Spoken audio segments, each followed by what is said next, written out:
The Hot Stove on Hockey Night in Canada.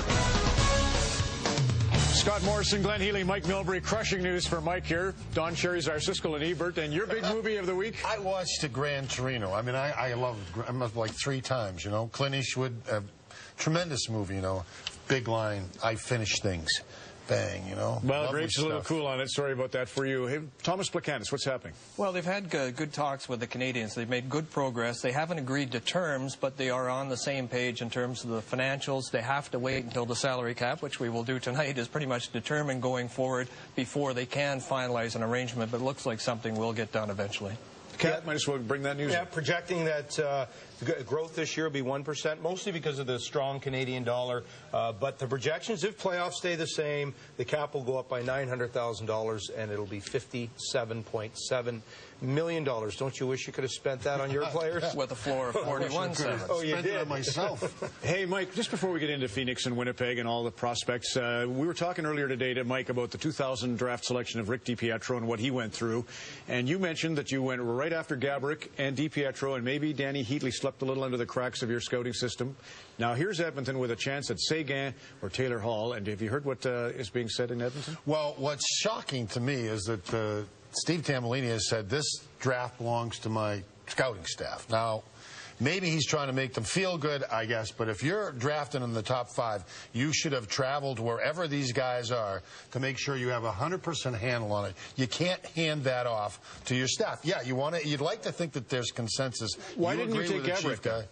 Well, we went out and saw Gaborik and 3 straight tournaments, and he, for whatever reason, one tournament he didn't have a centerman. He scored 2 goals in 12 games. Great wheels. You could see him. He was involved all the time, but couldn't finish, and that was the danger. Well, in fairness to Tambellini, he is in Plymouth tonight watching Hall and Seguin play in their OHL semifinal series, so he'll have input, but I think he's probably patting his scouts on the back a little bit here. Give him some props. I can't think for a second he hasn't already decided. If he hasn't, not decided by now, I'd be totally shocked. But the question I asked was, who gets the final call? Is it you? And he said, this is my Stu McGregor's draft. Who's firing who? That's who gets the final call, okay? McGregor's not firing Tambellini if the mistake's made. Scott, give us the update now on Phoenix as you see it. Well, there was more negotiations going on. The city of Glendale was looking at the lease proposals put forward by both sides. I was told that a memorandum of understanding, which is a precursor to the lease that gives out the details of what the city wants in the lease, will be given to both sides, and at some point this week there could be a vote. All of that means that everybody involved seems to think they are on course to getting a deal done. There were enormous fines if the team left the city before bankruptcy. Right. Because of the bankruptcy, they can walk in June. So Glendale, you might lay down your demands. You don't have any rights here. You better make nice with Mr. Reinsdorf and cut a sweetheart deal. Otherwise, like Grape says, the team's going to end up somewhere else. It sounds like it's Reinsdorf's team, doesn't it?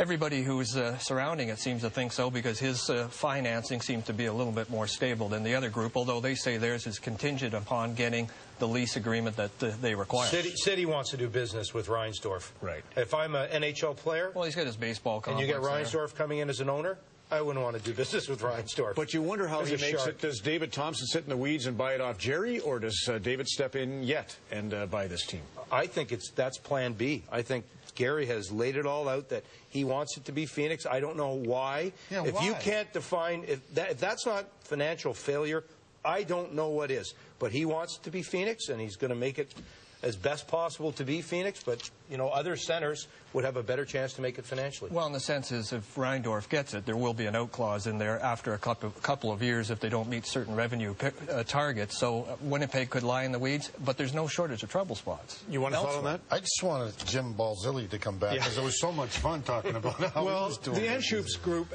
owns 50 arenas, and Philip Anschutz, the owner of the Los Angeles Kings, obviously has Kansas City and Vegas, and this continues to be an out for the NHL, but he's also got arenas in Europe. And my understanding, let's get into this KHL report that Elliot Friedman had on Inside Hockey. My understanding was Alex Medvedev at one point wanted to have the Super League in Europe, but he's got 24 teams in the KHL. They're going up by 2 again next year.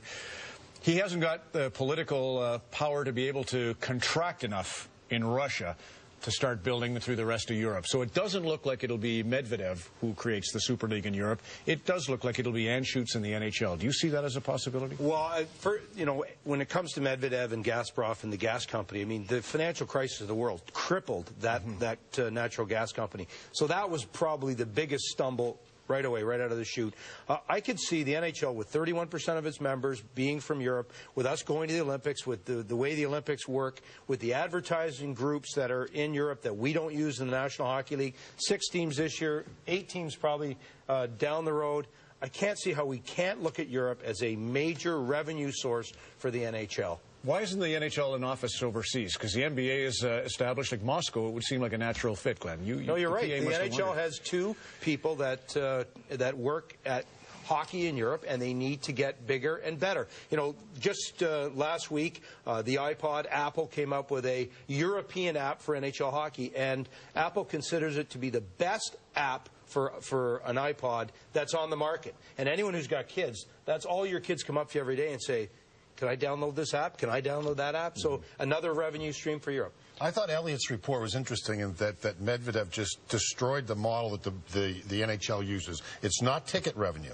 It's sponsorship revenue and eventually television revenue, which is a far different cry from what's happening and maybe ultimately the way to go. In Pittsburgh, tickets are going up 18% next year as an indication of that with the new arena. Okay, the Swedish Ice Hockey Federation has its deal with the NHL. What's the complication there? Well, the Swedes and the Finns, and then we heard tonight that the Swedish Federation has sent a note to its junior players that either sign a contract or you will not likely be able to go to the World Juniors or the national team programs. And if you want to leave to go to the NHL, it's going to cost you $100,000. So think about this thing they sent out to the juniors. It ties you up till you're 22 years old. Okay, if you go to the NHL, if you go to the CHL, great. It's a $100,000 fine. So all you Swedish players, do not dare sign that agreement. Basically, the NHL's got the federations at gunpoint. You're getting nothing now, and they can better sign it or you're going to get something. Commissioner Gary Bettman is going to join us to announce Kraft Hockeyville tonight. And I'd love to go down that course, but we'll save that for the Stanley Cup playoffs. We're glad Gary's helping us out with the big announcement later tonight on Hockey Night in Canada. That's your Hot Stove. The Hot Stove on Hockey Night in Canada.